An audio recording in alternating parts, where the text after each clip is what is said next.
we're gonna have a pajamas party, so like a sleepover.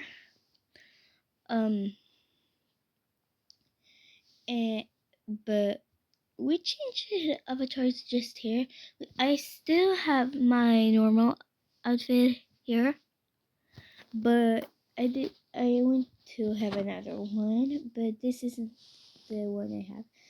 This is my friend Lisa. Yeah, Lisa. Yeah, I'm Lisa. And I'm her bestie. Yeah, like yeah. I look like this in IRL. Yeah, that's true. Yeah, that's true. Yeah, that's true. Like, we had almost the same voice. Yeah. But don't run away! Okay, see you in the house! Hi, now we're in the house. We're gonna hear some stuff. Yeah. Um, Plus, Happy Easter, guys! Yeah, it's Easter, so um, like what time is it? Just kidding. We're gonna listen to some stuff. I don't know what. Just looking at something. I'm gonna do like yeah. Looking at some scary stuff. But you guys can't see it, so that's sad. Yeah, you guys will just be able to hear it. I'm super sorry, guys.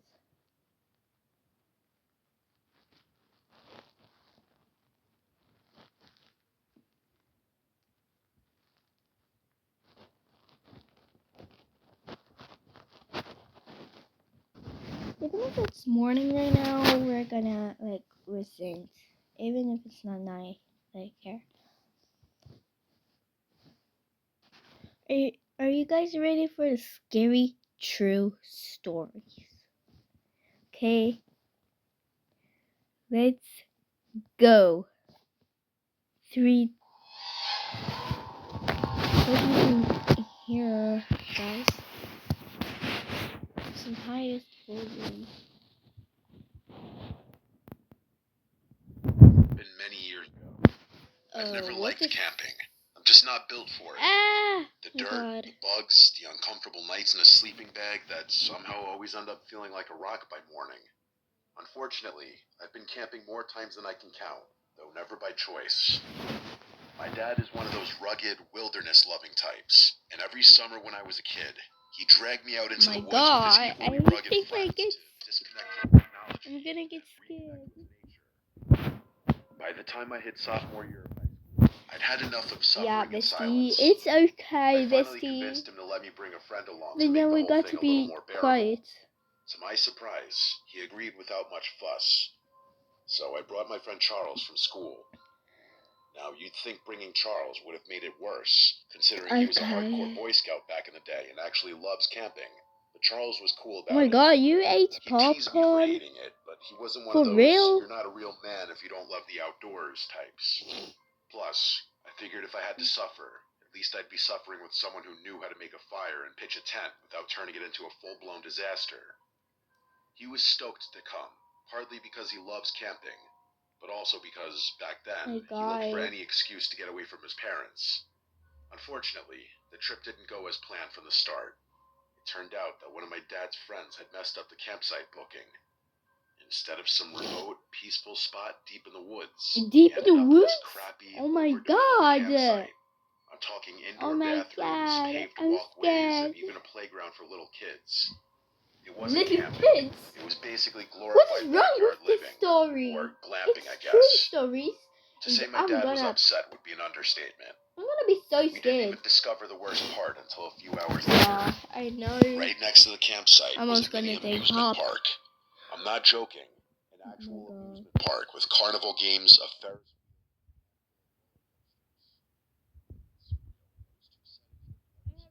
phone. an amusement park, and a campsite. This is scary. Dad and his friend grumbled about how this wasn't real camping. Charles wouldn't shut up about it either. As if I needed the reminder. It started getting annoying because Charles kept making jokes about my family, as if we didn't know what real camping was. Now, as much as I hate camping, I know what it's supposed to look like, so I was getting annoyed that Charles was suggesting otherwise. I told him to knock it off, and he did. The whole situation sucked. We had driven hours out to the site. It wasn't like we could just turn around and leave. So, with no better option, we made the best of it. Already? Grown up salty, Already? eventually Oh got my to work god. setting up the camp. And Charles, It's of course, super. stepped up It's like it was not time. even scary. Girl. Within minutes, we had our tent up, all the knots tied perfect. The whole thing staked and tout like it came out of a manual. Lisa, Even my for dad, who never real. really gave compliments unless someone was bleeding or unconscious, Lisa, for real. I mean it. which got under my skin a bit. Charles and I were sharing a tent, and once everything was set up and dinner was done, we slipped away for a bit under the excuse of organizing our stuff. My god, The truth girl, was, shut up. Charles had brought a little metal pipe and some weed in the Altoids tin. Nothing crazy, just enough to take the edge off. I should mention that Charles and I were in that delinquent phase of life, where we liked causing trouble and hanging around. Like causing trouble?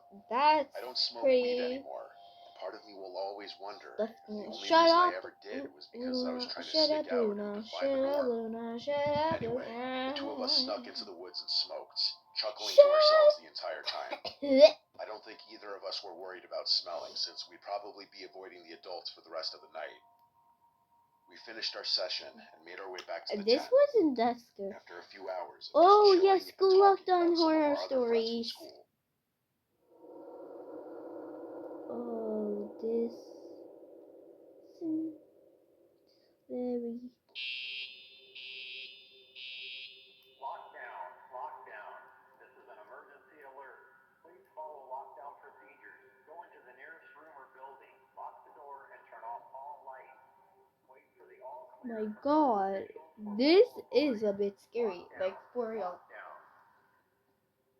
First and foremost, I want to say that I can't stand bullies, or bullying in general. I don't say all this because I was bullied, or because I saw some anti-bullying PSA. I say it because bullying led to one of the scariest moments of my life.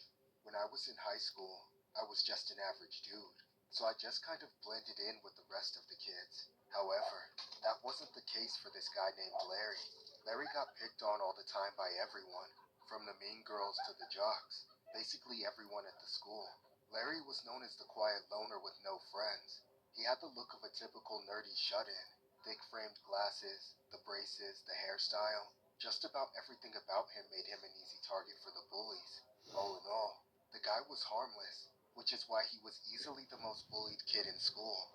Year after year, it only seemed to get worse. I even witnessed an interaction at lunch one day between a couple of seniors and a group of freshmen, where the older kids were basically indoctrinating the freshies into the tradition of picking on Larry. You know what? I'm getting hungry. Fine, girl. Eat all the time. You already have popcorn. I want to eat a real food. Okay, fine, we can.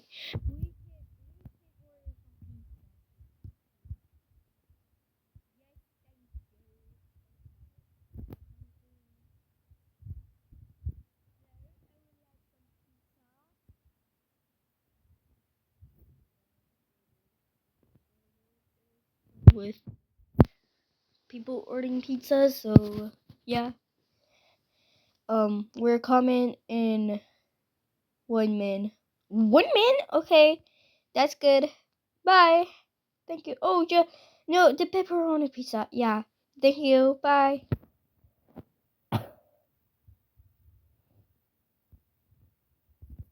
Okay, I'm back. Okay. Lessons again. till the could not go. It made me sick to my stomach, and no one really stood up for him because they didn't want to be the next target. But it was around that time that I finally started sticking up for Larry. It severely damaged my reputation, but I didn't care. I could tell it was making life just a little bit easier for Larry, so I kept doing it. I managed to get people to lay off of him in the 2 classes we had together that year, but I knew that people were probably being even nastier when I wasn't around. That's just how vicious my school was at the time. One day, I decided to ditch my friends and sit with Larry during lunch for once. He had sat alone every single day for years, and I wanted to change that. For the next 15 minutes or so, we talked about random things, basically whatever Larry wanted to talk about. It was mostly about his physics homework and comic book stuff, but it felt like I was getting to know him on a basic level that nobody had ever even bothered to do. There was something I wanted to ask. Yeah, basically. Yeah, that was a bit scarier.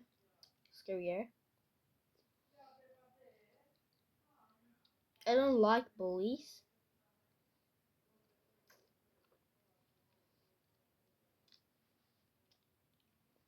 I think they're scary.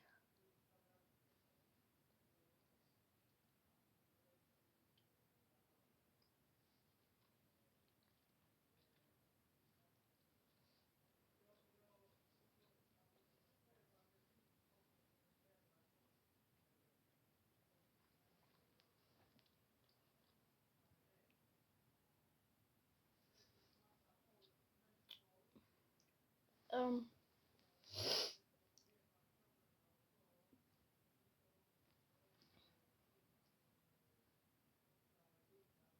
yeah, that was fun and scary. We're gonna still listen,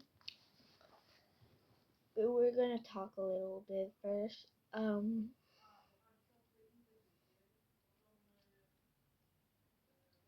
Do you think it was scary, Lisa? Um, yeah, a little. Mhm. Like,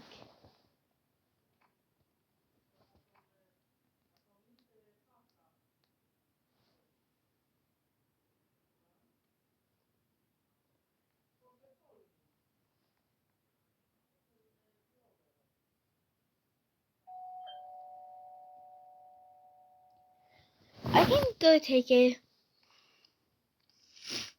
Okay. Mm.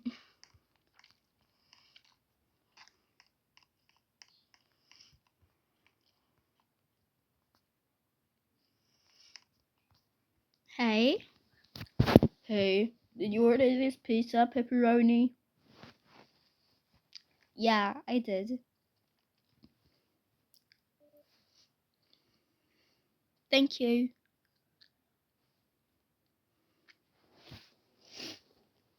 Bye. Bye.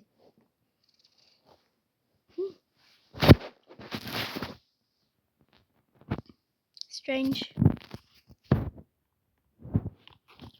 Did the lights go out?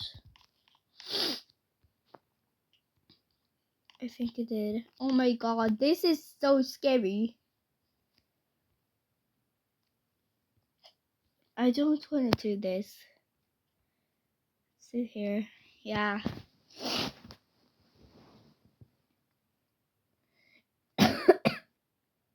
Imagine if we had a stalker, Luna.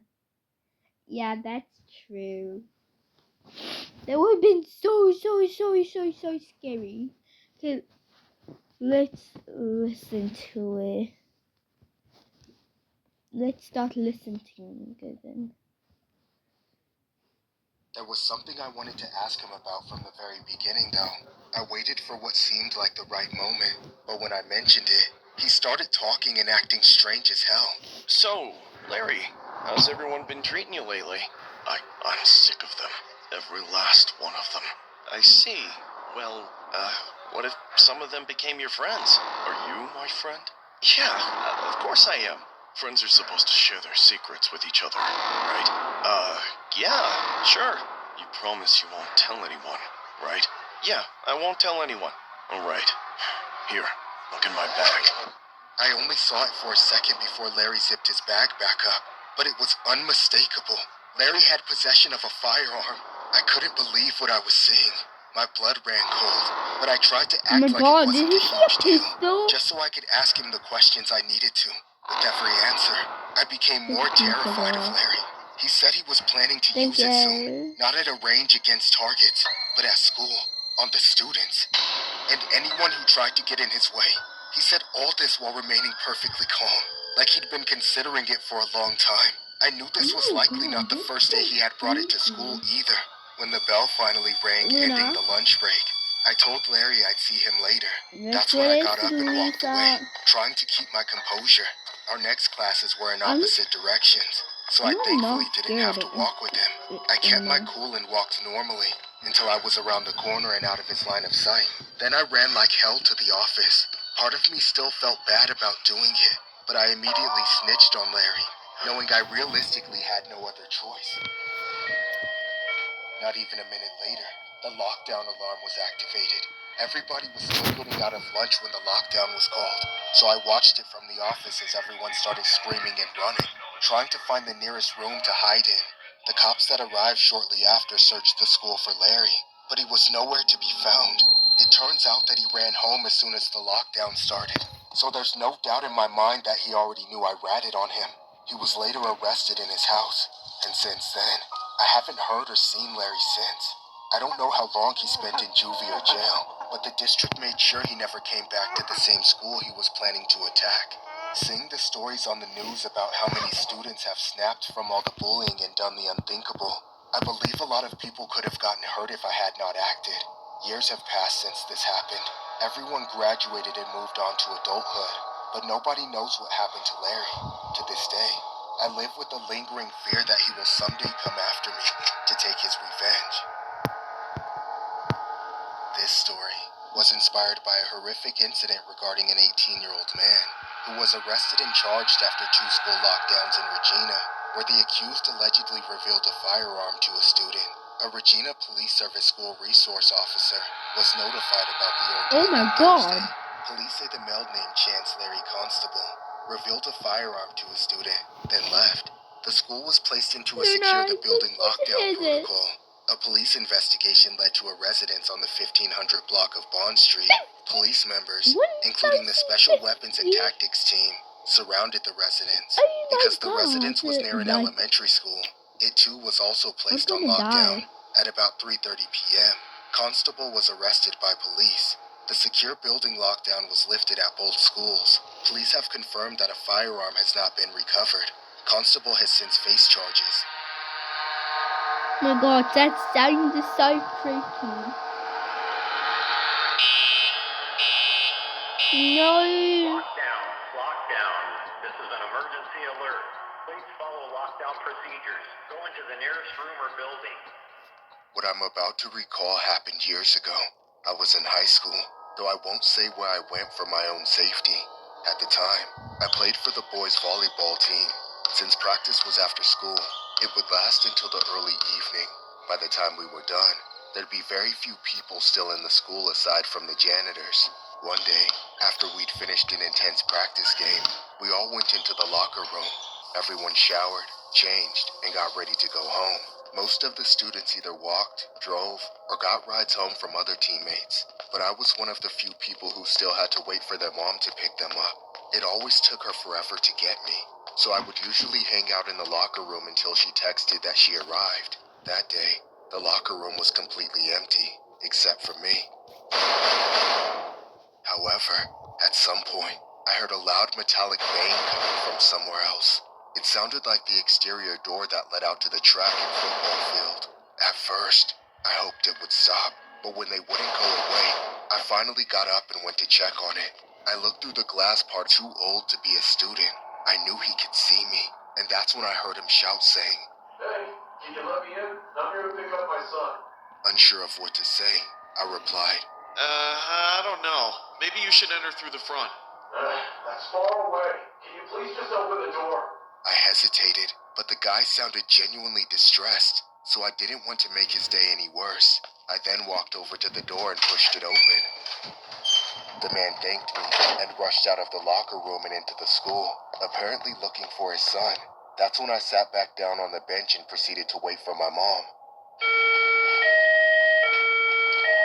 Out of nowhere, an alarm came on, and the school was placed on lockdown. Seconds later, I heard screaming coming from the school.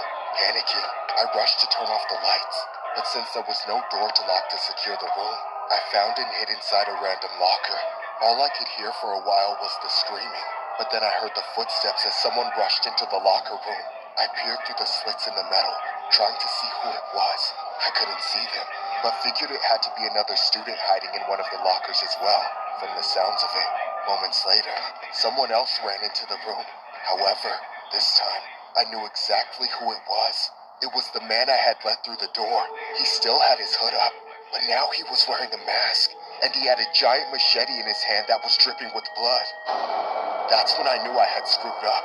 He then ran up in between the 2 rows of lockers that I and another student were in. Suddenly, he started screaming and slashing random lockers all around him.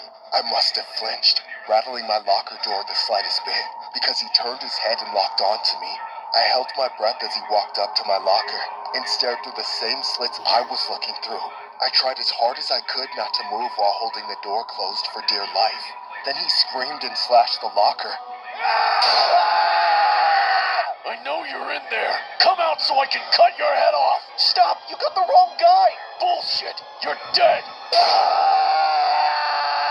The machete cut through the door, getting just inches from me. I was staring face to face with the blade as he struggled to get it out. He was just going to try and skewer me inside the locker. But if I opened the door and tried to prove I wasn't the guy he was after, I knew he would just blindly attack me before realizing it. I thought for sure there was no way out, but then I heard it. We both heard it. The sirens. They were still far away but rapidly getting closer. He knew he didn't have time, so he bolted immediately through the same door I let him in through. I stood there, frozen in fear. Then a minute later, the student hiding in the other locker stumbled out and ran off in the other direction toward the school, covered in blood. I stayed hidden until the cops came searching the locker room. I told them everything, hoping it would help, but unfortunately, the investigation never amounted to anything. Neither the masked man or student was able to be identified despite the information I gave.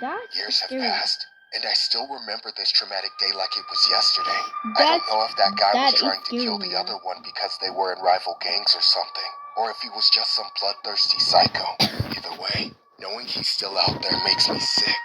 I feel incredibly stupid and guilty for opening that door for him, as I know I probably could have prevented the attack altogether had I left him out there. I just know things could have been a lot worse if he had a firearm instead of a machete. Things could have gone so much worse. I'm a little sick, so that's why I'm This story tiring. was inspired by a disturbing school lockdown incident regarding a student who was injured after a masked suspect was reportedly seen carrying a machete in a Toronto neighborhood on a Monday afternoon. Toronto police say they were initially called to the area around 3:30 p.m.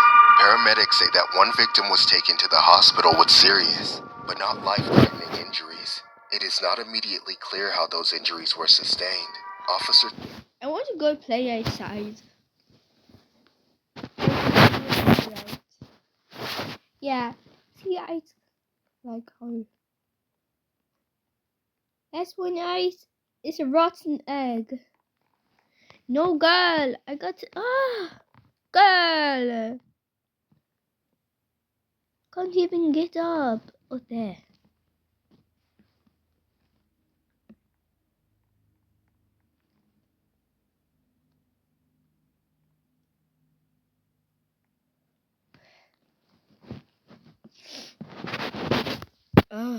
I'm the rotten egg, guys. Come on now, let's play. Yeah. Dance like I'm badass.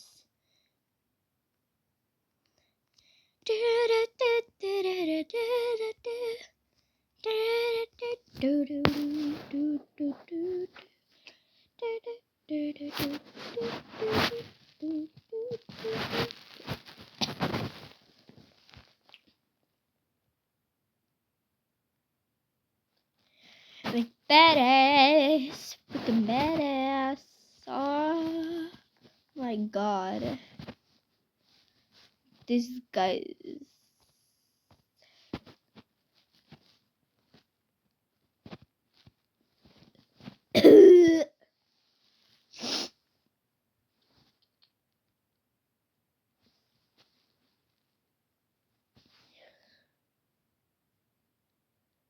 I think I saw something.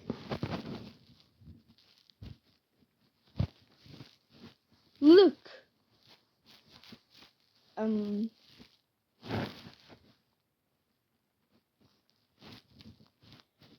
see anything. I don't see anything. No, girl, don't go there. But I can't see anything. Like, FR. I can't see anything. Come. It's right. It was right here. I'm not joking.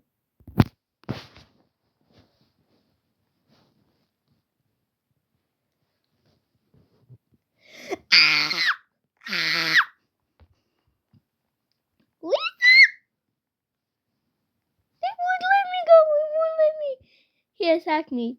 I can't walk. I can't even walk. No, for real. Stop it. Stop! Not the right timing. Stop.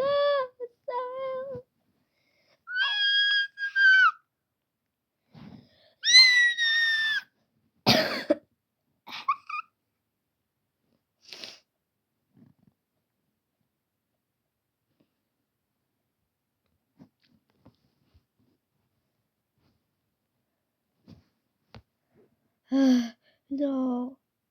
Like and sub for part 2. Plus, sorry, because, yeah, the video wasn't that long. Yeah, bye guys.